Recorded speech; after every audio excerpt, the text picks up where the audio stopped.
Most people think that the U.S. has 130,000 troops in Iraq. There's actually 260,000 because there are 130,000 private forces. America's been on a privatization drive going back to when Dick Cheney was defense secretary under George H.W. Bush. The equation changed a bit when the administration started using companies like Blackwater, heavily armed paramilitary types, and they're outsourcing a major part of the combat function of the war. And so Blackwater has sort of emerged as the Praetorian Guard of the war on terror. A decade ago, this company didn't even exist. I mean, the Bush administration failed to build a coalition of the willing in Iraq, so they built a coalition of the billing. But also, how many contractors have been killed in Iraq? We don't know. We think about 780 of them have been killed, 7,600 wounded, but that's a big part of why Bush uses them. Well, first of all, I mean, the average U.S. soldier gets about $28,000 to $40,000 a year to be cannon fodder over in Iraq. That's the average monthly take of the mercenaries, tax-free. And it's not just the privatization of the military. Blackwater, for instance, isn't even on Pentagon contract in Iraq. They're working for the State Department to the tune of $750 million.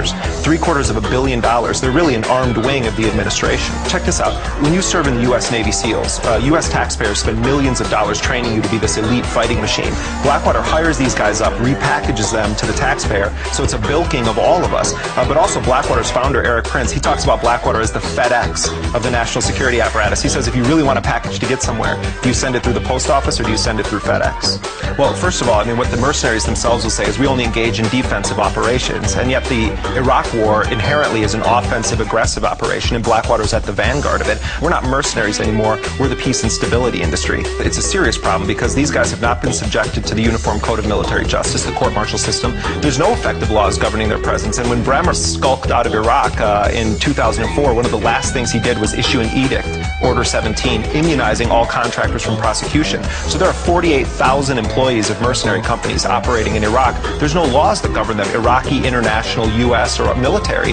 So it's like the Wild West over there right now. And when they commit crimes that go unprosecuted, unpunished, that has a ricochet effect because Iraqis don't see the difference between mercenaries and actual forces. They see them as all the occupation. And the Democrats are totally on board with privatization. I mean, don't buy into the illusion that there's some two-party system going on in the U.S. right now. I mean, they're all part of the same war party. And Clinton was a radical supporter of privatization. When Cheney was running Halliburton, what president do you think gave him all those big contracts? It was President Clinton. And so, you know, it's a myth that we have some real debate in the U.S. They all get money from the war contractors, except Blackwater only butters one side of the bread. They only give to Republicans, which is very unusual for such a successful company. They get the job done politically, too. They spend a lot of money on campaigning.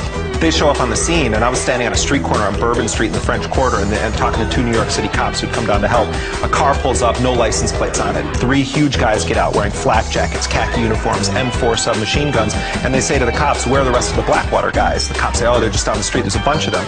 So I said, Blackwater, you mean like the guys over in Iraq? He said, oh yeah, they're all over the place. So I found them, started talking to them. What's your mission here? We're here to confront criminals and stop looters. Under whose authority are you here? They sort of went back and forth with each other. One flashes a gold law enforcement badge. He says, I was deputized by the governor of the state of Louisiana. Turns out, the Blackwater guys on the ground told me we're getting $350 a day to be down here. I got Blackwater's contracts. They were billing $950 a day per man, raking in $240,000 a day at one point. 600 men stretching from Texas through the Gulf. The fact of the matter is that this was a paramilitary operation, totally lawless. And why was Blackwater hired? Because the National Guard was over in Iraq and Afghanistan as cannon fodder. So Bush brings in a mercenary company headed by a guy who bankrolls his campaign. And the fact of the matter is that I think most Americans would support a defensive operation to defend the country. This is an offensive, aggressive war of conquest, and that's why it's necessary to have mercenaries. So if the future of warfare is offensive invasions of other countries, absolutely. We're looking at it right now in Iraq, Afghanistan, New Orleans. When mercenaries come back in caskets, it doesn't make the papers, it barely makes the news, you don't have to put it in the official troop count. But what I think is more important is that no one's paying attention to the crimes these guys are committing. You got lower-ranking soldiers being prosecuted for Abu Ghraib. There are contractors at Abu Ghraib. They're walking around as free men in the United States right now. We have a company here in Blackwater that has said that it doesn't want military law to apply to it, and at the same time facing wrongful death lawsuits has argued that it can't be sued in civilian courts, saying that it should be entitled to the same immunity as the U.S. military. So we have a company that is essentially declaring itself above any effective law, and I think that raises serious questions anywhere they go in the world, and particularly in this country. I mean, that's why I call this the shadow war.